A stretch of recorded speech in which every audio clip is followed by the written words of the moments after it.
فضل مصطفى سيدنا وحبيبنا وشافعنا وقرة محمد صلى الله عليه وسلم على هذه النية وكل نية الصالحة كما وسلمنا صلى بشير الفاتحة. أعوذ بالله من الشيطان الرجيم. بسم الله الرحمن الرحيم. الحمد لله رب العالمين الرحمن الرحيم مالك يوم الدين. إياك نعبد وإياك نستعين اهدنا الصراط المستقيم صراط الذين أنعمت عليهم غير المغضوب عليهم ولا الضالين آمين. الحمد لله رب العالمين والصلاة والسلام على رسول الله سيدنا ومولانا محمد وعلى آله وصحبه أجمعين. ربي اشرح لي صدري ويسر لي أمري واحلل عقدة من لساني يفقهوا قولي وسدد لساني واهدي قلبي بحق سيدنا محمد صلى الله عليه وسلم. سبحانك لا علم لنا إلا ما علمتنا إنك أنت العليم الحكيم. أما بعد. Alhamdulillah, puji syukur kepada Allah Subhanahu wa taala yang mana Allah masih memberikan kita nikmat iman, nikmat kesempatan, nikmat kesehatan, nikmat ketaatan, yang mana nikmat ketaatan ini adalah nikmat yang azam, nikmat yang paling besar. Karena nikmat ketaatan ini adalah anugerah yang Allah berikan kepada hamba-hambanya yang Allah pilih. Insyaallah malam ini kita lanjutkan kajian fikih di dalam kitab Muqaddimah Hadramiyah. Pembahasan kemarin tentang masalah Taharah. Jadi kita bahas fikih di dalam mazhab al-Imam Asy-Syafi'i rahimallahu taala, yang mana kita mengikuti daripada mazhab Imam Syafi'i. Beliau lahir pada tahun 150 Hijriah dan beliau salah satu ulama yang paling banyak pengikutnya di Asia. Jadi toharo kemarin kita bahas, toharo ini artinya bersuci. Toharo ini adalah wasilah perantara ibadah. Maka tanpa toharo la ibadah, tidak ada ibadah, tidak ada sholat. Artinya sholatnya tidak sah tanpa bersuci. Karena di dalam hadis Nabi mengatakan at-tahara miftahus shalah. Kunci salat itu adalah bersuci. Jadi untuk membuka salat diawali dengan bersuci. Nah, banyak masih kekeliruan. Kemarin kita jelaskan yang mana air yang musta'mal, yang mana air muntan najis, yang mana air suci tapi tidak mensucikan. Nah, insyaallah kita bahas tentang masalah air. Faslun yanjusul ma'u qalilul wa ghairuhu minal ma'iati bimulaqatin najasa. Ada air yang sedikit. Sedikit ini dalam definisi fikih airnya kurang 2 kula. 2 kula itu pendapat ulama yang masyhur jumhur ulama 216 liter. 216 liter. Artinya kalau baknya itu 55 cm, 50 sudah dikategorikan panjang lebar perseginya sudah dikategorikan 2 kula. Dan ulama berbeda pendapat juga. Menurut Imam Nawawi 2 kula itu 174 liter air. 174 liter air itu Imam Nawawi. Kalau Imam Rafi'i 171 liter.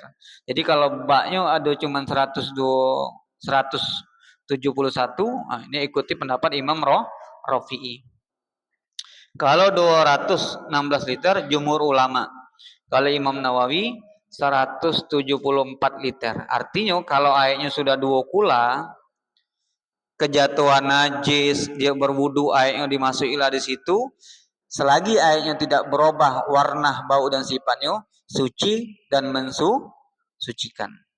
Kalau airnya kurang dari 2 kula, wa qalilun di sini dibahas sedikit, bimulaqatin najasa, dan dia kejatuhan najis, maka otomatis airnya mutlak menjadi najis. Contoh, ini air kurang 2 kula, kejatuhan kemasukan, maaf, air kencing 1 tetes, otomatis ini langsung mutlak menjadi najis atau muntan najis, tidak boleh untuk bersuci. Tapi kalau airnya 2 kula, kejatuhan air kencing 2 tetes, 3 tetes, pasti tidak berubah bau, warna dan rasa. Nah, hukumnya suci mensucikan. Nah, tapi kalau kurang 2 kula, berubah tidak berubah, ini kan kalau kemasukan air kencing setetes tidak ada mempengaruhi air nih, tak? Warnanya tetaplah, baunya tetaplah. Cuman hukumnya jadi najis karena volume airnya kurang. Jadi dia tidak mensucikan lagi. Mutlak menjadi muntan najis. Kalau airnya kecil. Wastana masailu, ada pengecualian beberapa hal yang ketika airnya dikit kejatuhan najis, maka airnya tidak menjadi najis. Nah, ini kan yang penting nih permasalahan. Terkadang kita ragu, buang deh airnya, kejatuhan ini nih. Nah, jadi kita karena ilmu itu membuat keyakinan, kemantapan di dalam ibadah agar ibadah kita mantap, tepat dan tidak ada keraguan. Pengecualiannya malayadrikuhul torfu. Kalau ada najis yang tidak nampak di kasat mata ketika jatuh di air yang kurang 2 kula, la yudrik, tidak ada nampak, tidak ada bendonya, tidak ada. Torfu, tidak ada nampak juga, maka ini termasuk dimaafkan. Walaupun airnya kurang 2 kula. Berubah bau, warna rasanya tidak berubah, cuma tidak nampak. Kemudian yang dimaafkan lagi, wa maitatun ladama lahasailun. Binatang yang mati yang sifatnya binatang itu tidak mengalirkan darah. Artinya kalau binatang itu mati dibunuh, darahnya tidak mengalir. Ini kejatuhan di air yang kurang 2 kula, airnya tetap mensucikan. Contoh, bak kita ember kecil, ember hitam. Kan kurang 2 kula nih ember hitam nih. Kejatuhan cicak mati di dalam situ. Nah, tinggal kita ambil, buang cicaknya, selagi bau, warna dan rasanya tidak berubah, maka mensucikan. Lipas jatuh, airnya kurang 2 kula. Airnya kurang 2 kula, tinggal kita ambil baik. Karena lipas kan bukan binatang yang kalau mati disembelih dia darahnya tidak mengalir. Nah, ini dimaafkan. Jadi Islam itu kalau tahu ilmunya lebih mudah di dalam ibadah. Kalau air 2 kula, kejatuhan tikus, selagi bau, warna dan rasa tidak berubah, mensucikan. Nah, kalau kurang 2 kula, kejatuhan binatang yang kalau dia mati, yang kalau dia dibunuh tidak mengalir darahnya, tinggal diambil baik. Selagi warna, bau dan rasa tidak berubah, mensucikan. Nah, jadi jangan ragu lagi. Cicak, ini kita nak berwuduk nih di dalam ini. Tahu-tahu masuk cicak. Bagaimana solusinya? Dah, tinggal celupi cicak ini, celupi.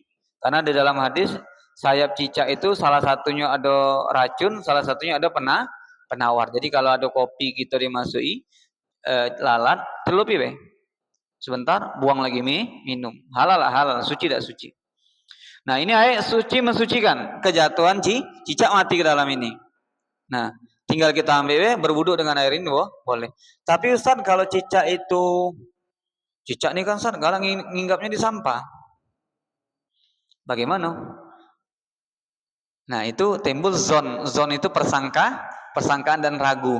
Nah, kembali lagi ke kaidah fikih, al-ahkamu takum bizohir. Hukum itu kapan jadi hukum? Ketika nampak nih, maaf ya, ini lalat di kotoran manusia, nginggap dari sini, kemudian dia masuk ke sini, baru jadi kenapa? Karena nampak. Kalau udah nampak kita udah tahu, entah dia nginggap di air, entah dia nginggap di mana. Jadi jangan ragu, karena keraguan itu al-yakinu la yazilu bila syak. Keyakinan itu tidak bisa dihilangkan dengan raguan. Jadi hukum kapan? Ketika nampak. Dan nampak tak jadi hukum. Tak jadi najis nih. Dari mana tahu najis? Nampak tak? Nah, kecuali dia memang meyakinkan, maka kalau dia yakin maka berubah menjadi najis kalau dia yakinkan.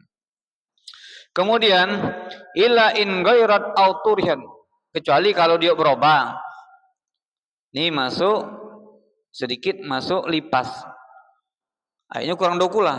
Tak tahu pas kita ngambil wudu di air tersebut baunya beda. Nah, langsung berubah menjadi muntana najis, tidak mensucikan. Ember tadi kejatuhan lipasnya siko. Kita nak berwudu nih, tinggal buang bela, tapi bau warna dan rasanya tidak berubah, mensucikan. Tiba-tiba lipasnya mati 3 jatuh. Datang anak-anak diaduknya. Pas nak berwudu, kok baunya beda ini.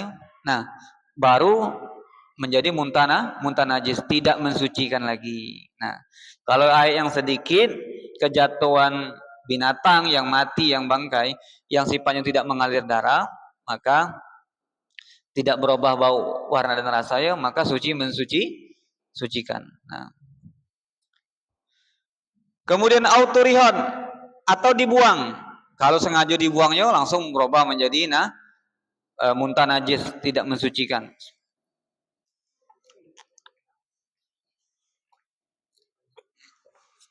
Air di dalam ember yang warna hitam, kurang 2 kula, datang dia ada cicak, dimasukinnya ke dalam sengaja. Turihon, sengaja dibuangnya. Maka berubah menjadi muntah najis. Suci tak? Suci tapi tidak bisa untuk bersuci. Nah, kalau dia sengaja, kalau tidak sengaja tadi ada beberapa tafsilan, cukup dibuang bae cicaknya, lipasnya, yang selagi warna, bau dan rasanya tidak berubah, mensucikan. Kemudian ada satu masalah. Fa munhiratun najasa summa ghabat waqtamilu waluguha fil ma'in kasyir. Ada kucing. Kucing ini habis makan tikus. Kemudian dia minum air yang kurang 2 kula. Langsung nih kita nampak habis makan tikus dia langsung minum air yang di ember tadi. Dan air ini posisinya kurang 2 kula. 2 kula tadi kita jelaskan 174 liter, jumhur ulama 216 liter, Imam Rafi'i 171, Imam Nawawi 174 liter. Dikit lah. Bak itu kalau semeter kali semeter sudah mencapai 2 kula, bahkan lebih ya, lebih. Nah, kucing tadi habis makan tikus, kemudian dia langsung minum di ember tadi yang airnya kurang 2 kula, langsung muntah najis. Air tersebut langsung tidak mensucikan lagi, walaupun berubah tidak berubah, karena kita nampak. Ini gambaran yang kedua. Gambaran yang pertama. Gambaran yang kedua, kucing ini habis makan tikus. Kemudian gobah, pergi dia hilang. Entah kemana entah. Kita nampak nih dia makan tikus. Kemudian dia pergi. Beberapa selang waktu, dia minum. Bagaimana hukum tersebut? Nah, waluguha, dan dia menjilat air yang tadi main yang sedikit atau kasir. Nah, kalau dia datang sudah pergi, kemudian dia jilat air tersebut, maka kita yakini dia sudah minum. Jadi Islam itu ringan. Dia minum lagi, sudahlah, mungkin dia sudah makan, sudah minum tempat lain lagi, baru dia minum sinilah, karena tidak nampak, tidak menjadi hukum. Tapi kalau kita ragu, yakin aku kucing nih tidak ada minum nih, habis makan tikus sudah ada minum nih, sudah tuh dia sekian menit yang lagi, sejam lagi baru dia minum air ini. Kalau dia yakin najis, maka berubah menjadi najis. Kalau dia yakin suci, boleh jadi suci, karena dia tidak bisa kucing tadi minum tempat lain. Nah, itu gambarannya. Jadi Islam itu dimudahkan. Kalau main kasyir, kalau airnya banyak, seandainya airnya banyak, kucing tadi habis makan tikus, kemudian dia minum airnya 2 kula, ini otomatis mensucikan. Kalau dia minum otomatis tidak berubah bau dan rasanya karena bekas jilatannya itu tidak begitu pekat. Artinya tetap suci mensucikan kalau airnya yang sampai 20 bulan. Ini permasalahan kalau airnya sedikit. Permasalahan kalau airnya sedikit. Wakaza dan demikian juga wakaza likal sobiyun. Begitu juga anak-anak. Misalnya ada anak-anak umur 2 tahun atau 3 tahun atau 5 tahun. Dia muntah. Muntah itu kan najis. Muntah anak-anak itu najis. Ini kadang ibu-ibu atau bapak gendong anaknya nih. Kemudian anaknya muntah di baju najis. Jadi karena muntah itu berasal dari dalam perut. Kalau air ludah tidak najis, tapi kalau muntahan itu najis.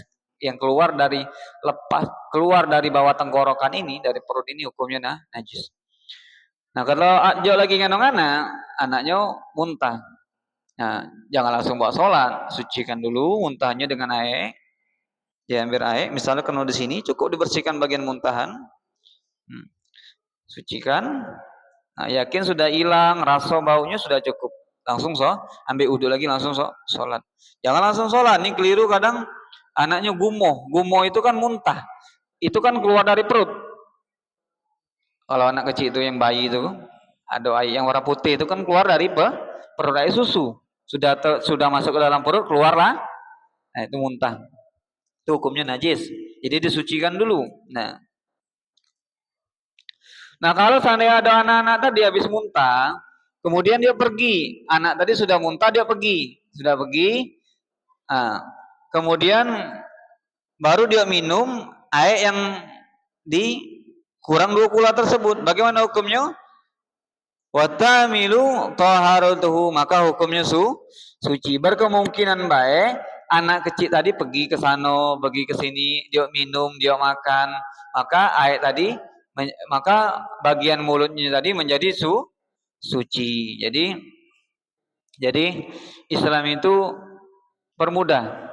Selagi kita tidak nampak, kalau kita beranggapan itu tidak najis dan memang ainnya tidak kati secara zahirnya, maka tetap suci mensucikan. Kemudian wal yasiru minal gubaru syarin, atau debu yang ada najis. Debu yang ada najis. Nauzubillah, ada di sini tanah. Tanah ini bekas kotoran binatang, hewan, habis buang air besar di situ. Kemudian debunya kena ke kita sedikit atau kena ke air sedikit. Dan itu sifatnya udah nampak. Karena debu itu kan udah nampak. Gubar itu debu itu, sifat debu itu misalnya di sini debu, kalau kita tepis kayak ini kan dia cuman hanya semacam seperti asap deh. Nah, ini tidak nampak.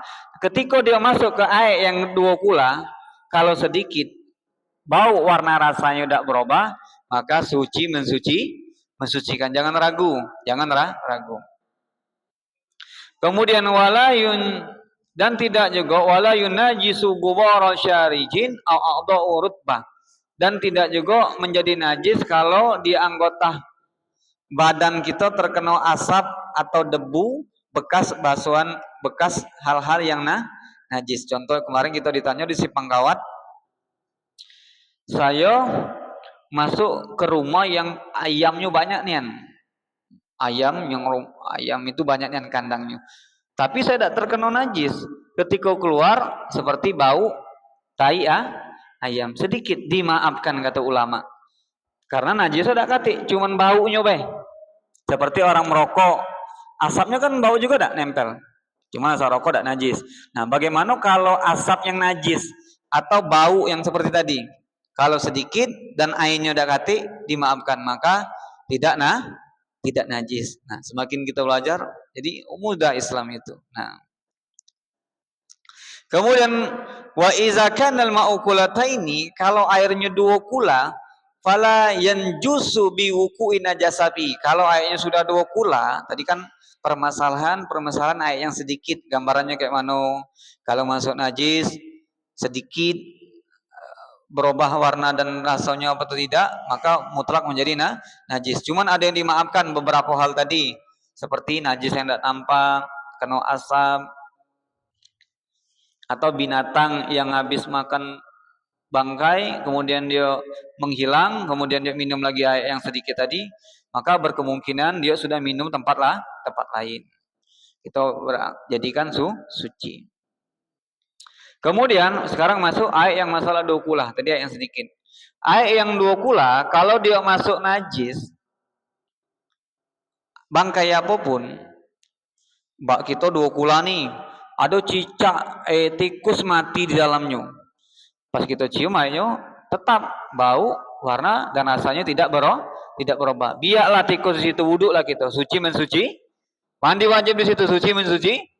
Kan dalamnya ada bangkai. Iya, karena air volumenya 2 kula dan dia tidak berubah bau, warna dan rasanya, hukumnya suci mensucikan. Jatuh lagi bangkai ayam di dalamnya, ayam mati di dalam tuh. Tengok, tidak ada berubah kok baunya, rasanya juga tidak ada berubah, warnanya juga tetap, suci mensucikan. Nah, walaupun bangkai ayam situ, tidak perlu kita buang, tidak perlu kita buang. Karena dia bagiannya kan kalau di dalam itu tenggelam bangkainya di dalam. Mau dibuang bagus kalau dia ragu. Kemudian misalnya lagi kalau dia airnya sudah 2 kula, kejatuhan bangkainya bangkai kambing ulah mati udah busuk.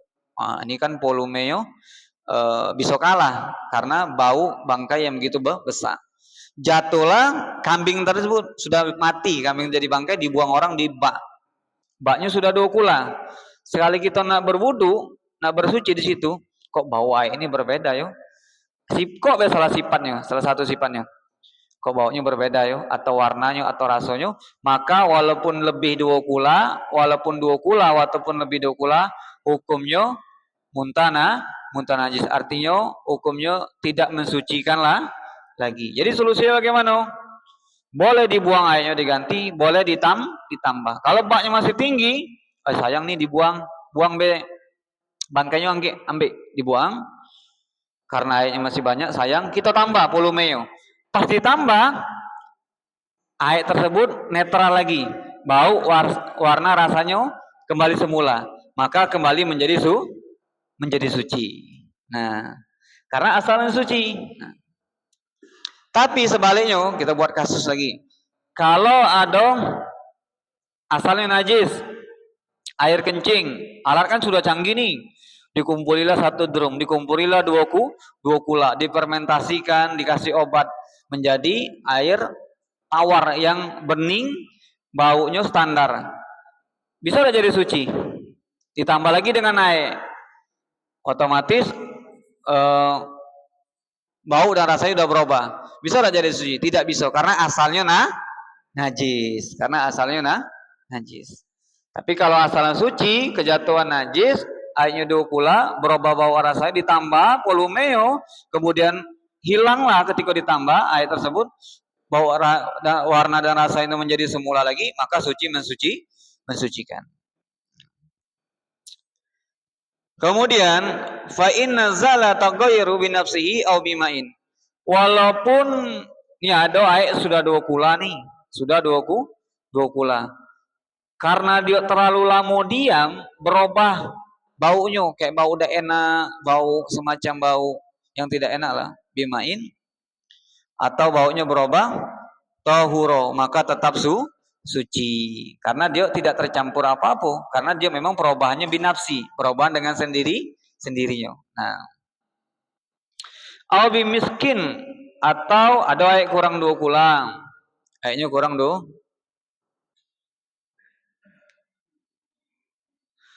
Kemudian dicampur dengan minyak misik, atau kadu rotil turab, atau dengan kemasukan debu, airnya keruh.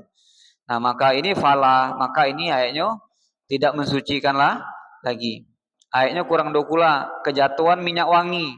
Pas dia wudu, kok wanginya ini? Nah, maka walaupun airnya 2 kula atau lebih, ketika dia berubah salah satu sifatnya, rasa baunya, maka hukumnya menjadi tidak mensucikan lagi. Atau keruh, al-turab, kaduratu turab, seperti Datanglah pasir tanah ke dalamnya yang air dokula tersebut, kemudian air itu berubah menjadi keruh, berarti sifat airnya berubah warnanya. Nah maka falah, air tersebut menjadi tidak suci. Nah kemudian wal jaril karradi, air yang mengalir itu seperti air yang diam. Air yang mengalir itu seperti air yang diam kalau wadahnya kecil. Kalau wadahnya kecil. Wal kulataini, dan sifatnya dua kula tadi adalah kita jelaskan tadi kalau dalam fikih khamsu mi'atin ritlin Baghdad, yaitu 500 liter Baghdad. Tapi kalau kita pindahkan ke bahasa Indonesia menjadi 216 liter jumhur ulama. Kalau Imam Nawawi 174 liter, Imam Rafi'i 171 liter. Dikit kok 2 kula tersebut. Kalau kita punya bak 1 meter persegi, nah itu sudah dikategorikan 2 kula.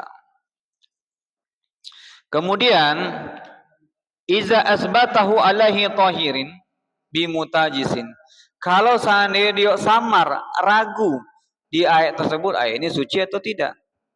Suci dah ya ayat ini, nah ragu.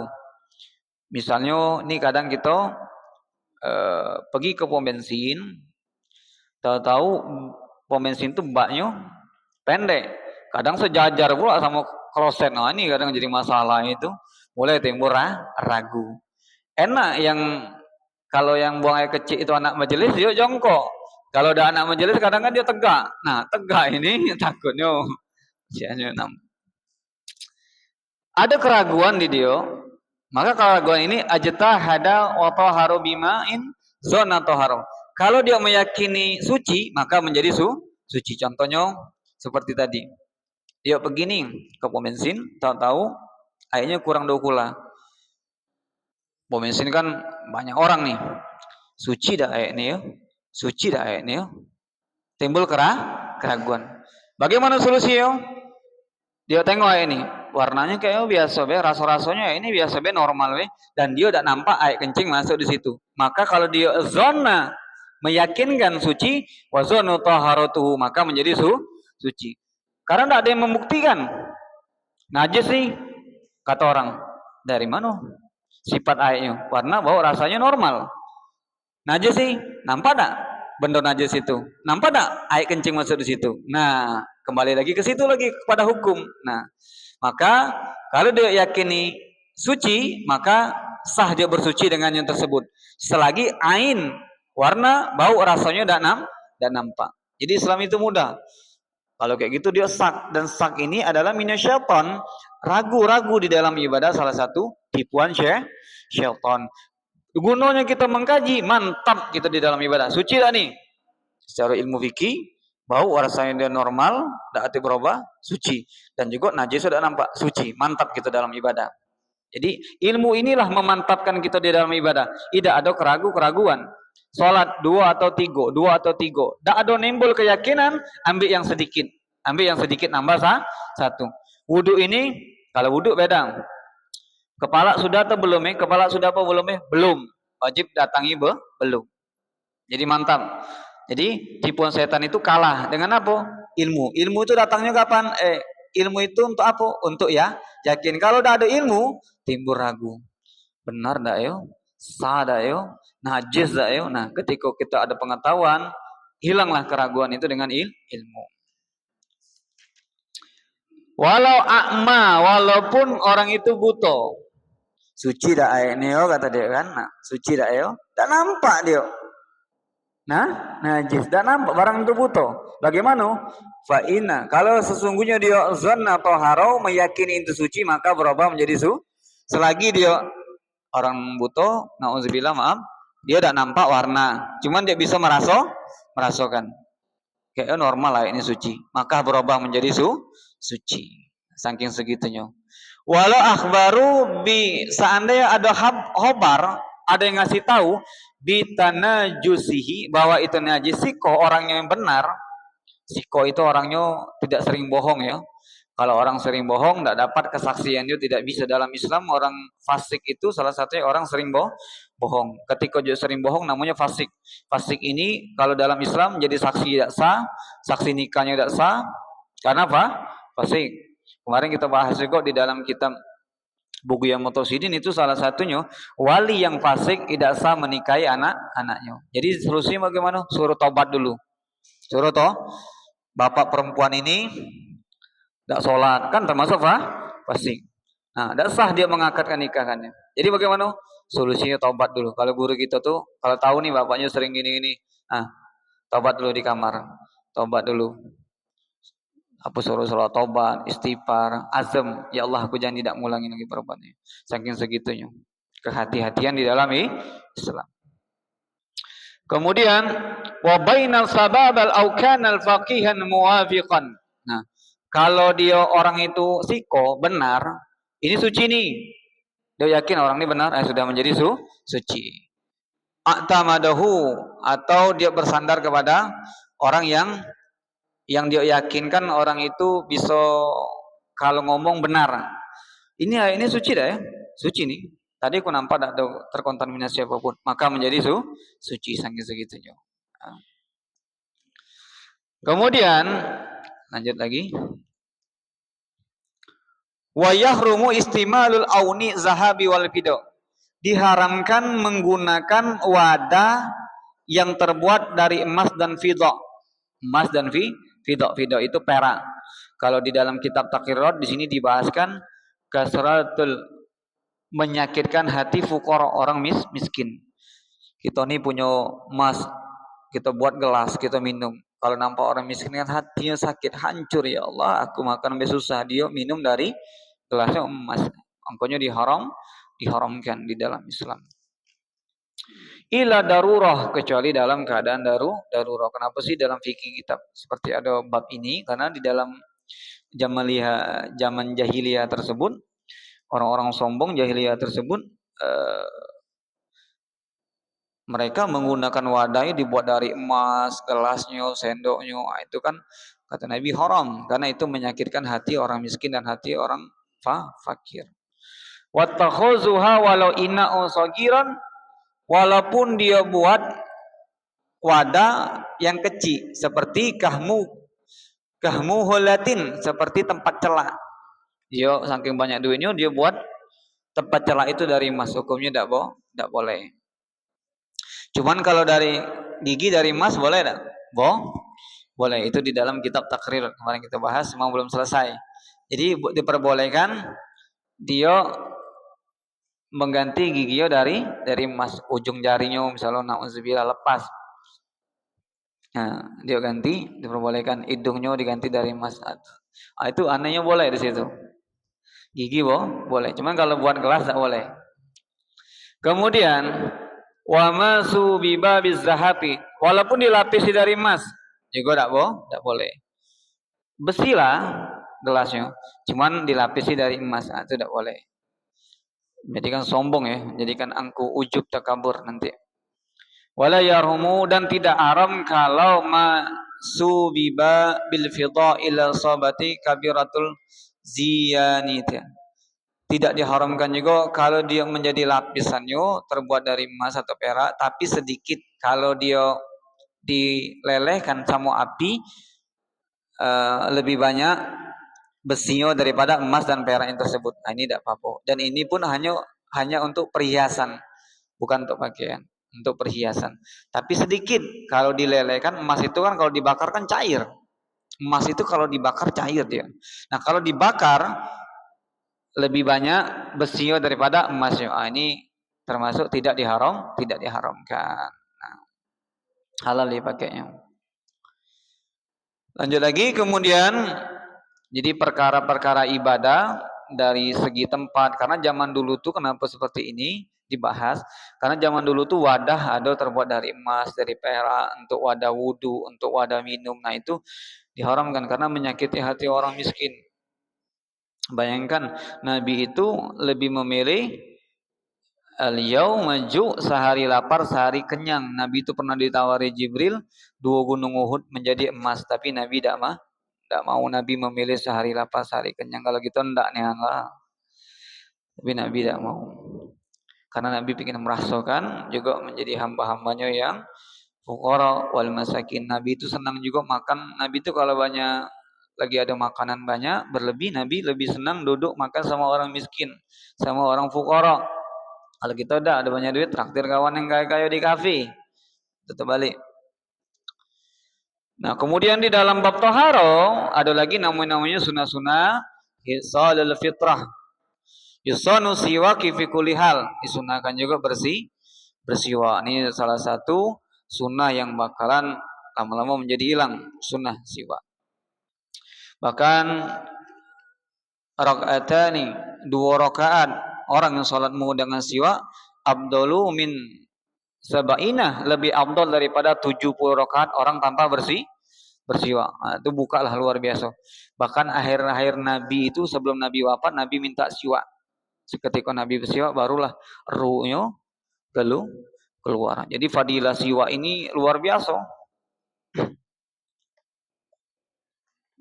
Bahkan kata Nabi, laula asuqa ala ummati, seandainya tidak memberatkan umatku, maka akan aku perintahkan mereka itu bersiwak. Tapi Nabi tidak mau. Bagi Nabi kata guru gitu wajib, tapi bagi umatnya sunnah. Saking banyaknya fadilah siwak, sini Nabi mengatakan, tadi 2 rakaat dengan siwak, saya 2 rakaat nih lebih afdal daripada orang yang 70 rakaat itu ditambah bersiwak. Wa qala aidan, di dalam hadis lagi Nabi mengatakan, fadlu sholati bisiwaki ala sholati bighairi siwak sabaina difan. Orang yang sholat 2 rakaat dengan bersiwak itu lebih afdal 70 kali lipat dampah orang itu bersiwak. Nah, fawaidatus siwak, keutamaan siwak kasyuratul banyak. Yang pertama, yazidul fil fasahatin, bisa mempasihkan lidah, makhraj. Bismillahirrahmanirrahim, lebih fasih. Ain lebih fasih. Nah, sering bersiwak. Wal akal, bisa menambah kecerdasan. Di dalam kitab Ta'lim itu ada tuh Imam Syafi'i itu kalau sering mau kuat hafalan sering bersiwak. Wal hifzi, kuat hafalan, menambah kecerdasan dan juga kuat hafalan dengan bersiwak. Jadi dari kanan buat angka 8. 1, 2, 3. Langit-langit 3 kali, lidah 3 kali, sunnah. Nah. Bahkan kalau di dalam kitab Hasyiatul Bajuri, saking sunnahnya di siwak tersebut, ketika kita sudah sunnah, sudah sholat nih Allahu Akbar, lupa siwak, masih disunahkan bersiwak. Tapi jangan bergerak 3 kali berturut-turut. 1, baru terhitung 1 lagi. 1 lagi baru. Asal diam dulu. 1 lagi baru. Taruh lagi. Tetap disunahkan siwak. Nah, sangat luar biasa ya. Wa yasahilun naza, dan mempermudahkan sakaratul maut. Nah, ini paling penting. Ketika sakaratul maut itu rajanya iblis datang. Nawari orang yang lagi sakaratul maut itu kan seperti orang yang kehausan. Jadi sunnah kita dekat sama orang tersebut, talkinkan Allah, Allah. Kalau sudah pengen ngomong Allah, Allah. Kalau kita ada siwak kan. Jangan bilang, Mbah, masih ingat aku, salah. Talkinkan. Kadang ingat Mbah, ngucap, ya enggak sadar mana tahu. Allah, la ilaha illallah, kalau dia masih agak kali mudah lah, Allah. Nah, orang yang sering bersiwak, sakaratul mautnya dimudahkan oleh Allah. Wa yurhibul adu, dan bisa buat takut musuh, ya tahu ya. Jadi kalau ada musuh, tunggu sebentar, bersiwak dulu. Kan takut, ngapun yo, takut dia, menggetarkan hati musuh. Wa yudha'iful ajru, setiap amal ibadahnya kalau dia bersiwak dilipat ganda. Baca kitab siwak dulu, dapat pahala bonus tambahan. Baca Quran siwak dulu. Nabi itu tidak pernah melepaskan siwak. Mau masuk rumah Nabi bersiwak, mau tidur Nabi bersiwak, mau keluar rumah Nabi bersiwak, mau wudhu Nabi bersiwak, mau sholat Nabi bersiwak, sampai-sampai kalau di dalam kitab Tankihul Qaulul Hasis itu Nabi itu takut, saking takutnya bersiwak terus, takut gusi Nabi itu copot dan berdarah, saking perintah siwak tersebut. Tapi ini untuk Nabi ditekankan, diwajibkan, untuk umatnya sunnah. Makanya Nabi katakan laula asuqa ala ummati la amartahum bisiwaki indal kulli sholati. Seandainya tidak memberatkan umatku, aku perintahkan mereka itu bersiwak setiap kulli sholatin, setiap mereka hendak sholat. Dalam riwayat lain ma'al wudu, setiap berwudu. Ini hadisnya akhrajul Bukhari, hadisnya sahih, hadis sahih. Imam Bukhari. Kemudian wa yutaibu raihatul famun. Nah, bisa menghilangkan bau mulut. Bangun tidur nih, tidak ada gosok gigi, siwak. Nah, sunnahnya kayu arok ya. Kayu arok itu ini sudah banyak lah di Muhammadullah, ada kalau jualnya 10.000, cuman murah meriah. 10.000. Kita beli rokok kadang sanggup nih. Ini pahalanya besar. Rokok 20 ya, sebungkus. Siwak 10.000, pahalanya besar. Kemudian wayazilul qahlatu sufratul usnun, menghilangkan kekuning-kuningan di mulut. Nah, kemudian wayasidul, menguatkan gusi. Wa yuridu rabbi, dan mendatangkan ridhonya Allah. Banyak. Membuat gigi putih. Wa yurisul gina wa yusra, membuat hati kita menjadi lapang, membuat hati kita jauh dari kekurangan. Definisi gina itu kayo kalau bahasa Arabnya. Kayo dalam Islam itu merasa cukup, banyak belum tentu cukup, sedikit belum tentu kurang. Nah, orang yang cerdas ketika dia qanaah, ridho atas ketentuan Allah, itulah orang yang paling kayo. Kenapa? Banyak kurang terus miskin, sedikit cukup kayo. Nah, jadi kalau orang cerdas paham agama, dia tahu, alhamdulillah inilah rezeki aku hari ini. Rezeki yang paling nikmat, dapat makan hari ini, bisa bernapas dengan baik, anak sehat, istri tidak ada melawan, anak cerdas, itu sudah rezeki yang paling nikmat. Jadi mendatangkan kelapangan di dalam hati kita. Wa yushibul sudha'a wal ghuratil ra'si, dan bisa mencegah kepikunan. Kenapa ya? Karena kita siwa. Jadi urat ini tertarik, mata tertarik. Nanti di sini ada juga salah satunya menajamkan penglihatan. Nah, jadi urat di sini tertarik ketika dia bersiwak. Jadi luar biasa fadilah siwak. Kemudian wayasihu, mensehatkan ma'adatul wayuqawiyuha, pencernaan. Bahkan dulu ada orang non muslim itu, orang Amerika itu kan orang cerdas kalau kebanyakan. Jadi mereka itu penasaran kenapa sih orang Islam itu bersiwak. Bukan pakai pasta gigi, sekali diselidiki ada kuman yang tidak mati dengan pasta gigi, dengan siwak mati. Contohnya, kenapa sih kalau kita najis mugaloso itu 7 kali basuhan, salah satunya harus dengan tanah. Sekali diteliti, memang tidak ada kuman yang tidak mati dengan sabun, dengan tanah mati. Maka orang zaman dulu kalau nyuci itu pakai sabuk, lapo pakai tanah. Nah, jadi bisa mematikan kuman. Jadi Nabi itu 1400 tahun yang lalu sudah mengajarkan. Dokter yang paling luar biasa itu adalah Nabi Sallallahu Alaihi Wasallam. Bahkan dokter-dokter sekarang, ada orang Amerika itu mengatakan sehat itu gampang, mudah, sering puasa sunnah. Kemudian wa yutahhirul qalbi, bisa mensucikan hati. Hati kita suci. Penyakit-penyakit hati ini banyak. Nah, kalau kita tidak ngaji, kita tidak terdeteksi apa itu penyakit hati, dosa di dalam hati, ujub, merasa diri lebih baik daripada orang lain. Ngomong tidak, cuma dalam hati, mendingan aku daripada kau. Nah, itu sudah ujub, dosa tak? Dosa. Kibir, sombong. Apa lagi? Hasad, tidak suka melihat orang senang melihat orang susah, itu namanya hasad. Amradul qulub, penyakit-penyakit di dalam hati ini bakalan dihisab. Dendam, lagi sholat, sebelah safnya musuhnya, Allahu Akbar, Selalu pula aku datang nih ada budak di sebelah nih kata dia. Sebelah kanan nyatat pahala, sebelah kiri nyatat dosa. Tidak sadar memproduksi dosa, tidak sadar. Wa azamuha annahu zarqau sahadat, yang paling agung katanya di sini kata ulama memudahkan zikrah sahadat indal maut, ketika mati. Asyhadu la ilaha illallah asyhadu anna muhammadar rasulullah, itu memudahkan. Ini yang paling agung nikmatnya ketika meninggal dalam mengucapkan la man qala akhiri kalami la ilaha illallah dahulul jannah. Barang siapa yang akhir kalamnya la ilaha illallah masuk surga.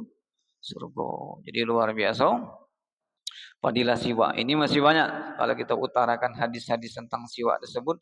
Salah satunya setan itu takut dengan hawa napas orang yang bersiwak. Kemudian ada lagi sunnah lagi, an yadahinal ghiban, dianjurkan juga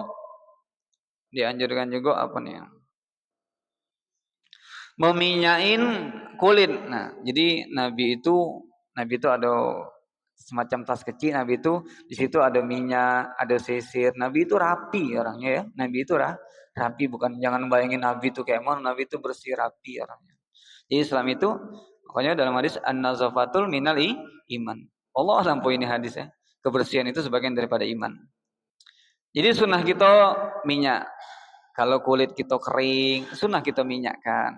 Zaman sekarang ini aman, ada hand body.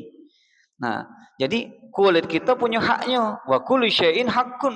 Setiap sesuatu itu punya hak. Hanya kulit ya dijaga. Karena tubuh ini miliknya Allah. Dijaga kering ya kasih hand body, dijaga. Lapar ya makan, hak punya perut lah, lapar ya makan. Jadi di dalam segala sesuatu itu punya haknya. Haknya istri kasih nafkah, kasih tempat tinggal yang layak, berikan mereka pakaian, ta'limuddin, ajarkan mereka agama, musyaratul bil ma'ruf, perlakukan mereka dengan baik. Anak berkewajiban mengenalkan agama kepada mereka. Kemudian wayah tahil, witran, disunahkan juga celak. Cuman Nabi itu kebanyakan riwayat Nabi itu bercelak pakai celak namanya ismid, celak yang paling bagus itu. Nabi itu bercelak dalam ketika mau tidur. Jadi ketika tidur, celak itu celak yang bagus ismid itu ketika bangun tidur keluar kalau kotorannya. Nah, karena itu untuk bisa obat mata. Nah, itu sunnahnya ketika tidur. Sunnahnya ganjil witron.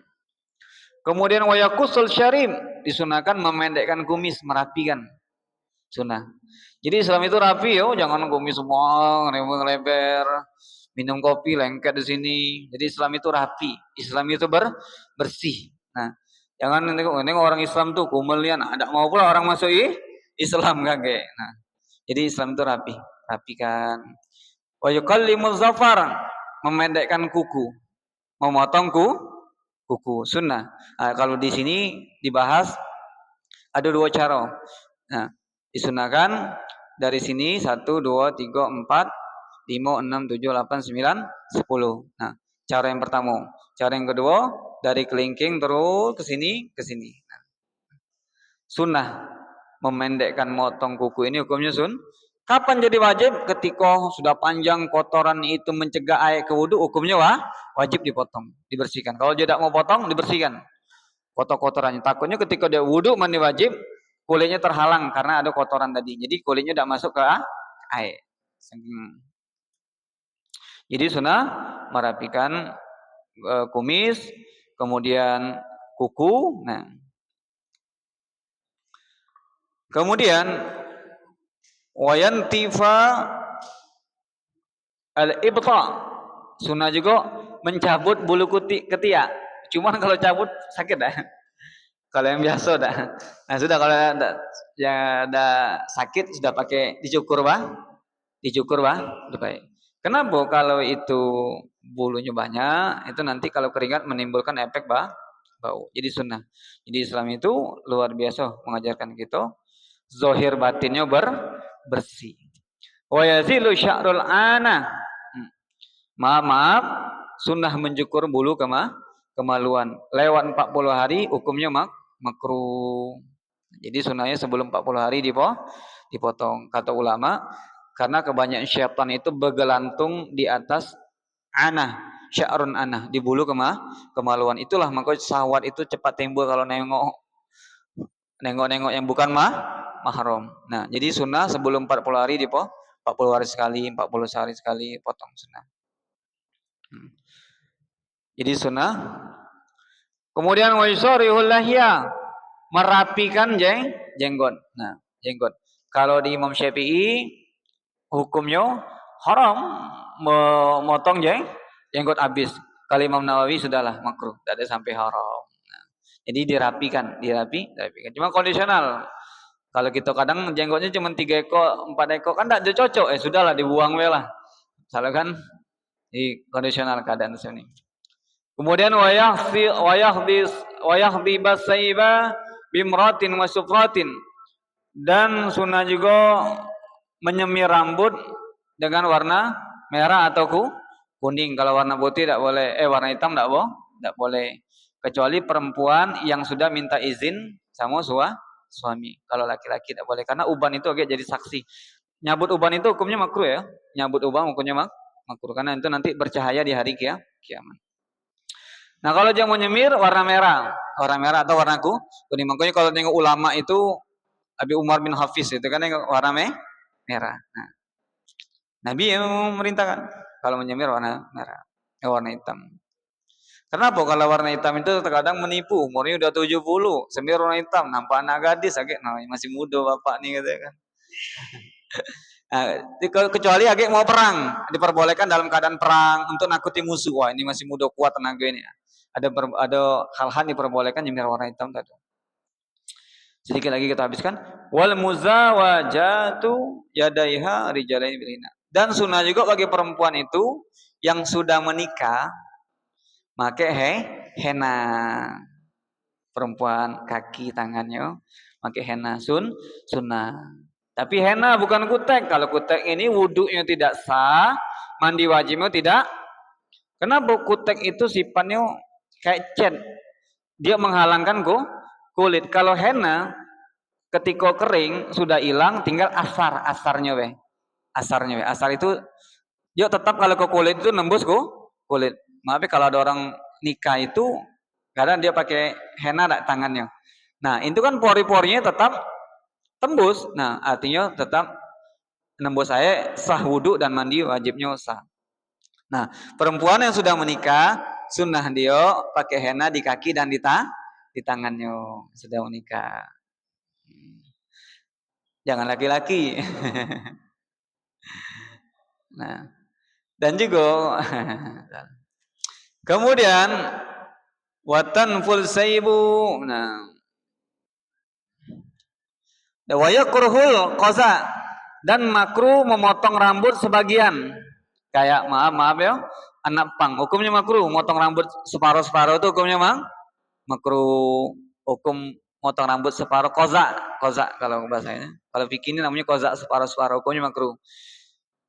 Watanaful saib, nyabut uban makruh, hukumnya makruh. Nyabut uban hukumnya makruh. Nah, watanful lahya, mencabut jenggot hukumnya juga makruh. Wal masyul fi naqlil wahin, jalan dengan kaki dengan pakai sendal siko. Pergi dia ke WC pakai sendal siko pakai, siko tidak pakai, hukumnya makruh. Wal intiqalil qa'iman, berdiri dengan kaki siko. Dia sholat kakinya siko sikonya dia tempel ke dinding atau sikonya dia angkat, syarat-syaratnya sah, cuman makruh. Nah, jadi itulah pembahasan tentang masalah seputar taharah dan sunnah-sunnah di dalam anggota badan. Insyaallah Rabu depan kita masuk furudul wudu, ini penting. Hal-hal yang diwajibkan wudu, karena banyak yang kekeliruan, banyak yang menyangkut ini wajib padahal tidak wajib, ini sunnah padahal wajib. Insyaallah kita bahas di pertemuan yang akan datang. Wallahu a'lam bishawab. Subhanakallahumma wa bihamdika asyhadu an la ilaha illa anta astaghfiruka wa atubu ilaik. Wa sallallahu alaihi wasallam Muhammadin wa ala alihi wa sahbihi ajmain. Walhamdulillahirabbil alamin. Fadal yang ingin di